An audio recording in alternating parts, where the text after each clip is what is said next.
ఆయన నారాయణ నారాయణ. భక్తులారా, ఇక్కడ ఒక విశేషమైన అద్భుతమైన దృశ్యం ఉన్నది, గమనించడం.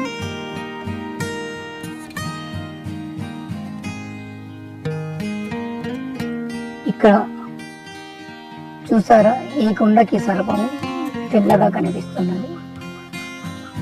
సర్పాకారంలో ఉన్న ఈ దృశ్యాన్ని చూడండి. దాని పక్కనే తేనె తట్ట, దానికి సర్పం తెల్లటి సర్పాకారంలో ఉన్నది. సరిగ్గా ఈ కిందనే, ఈ సర్పం ఉన్న ఈ కొండ కిందనే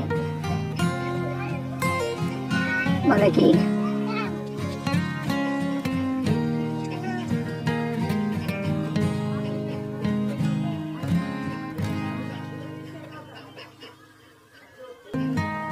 నాగ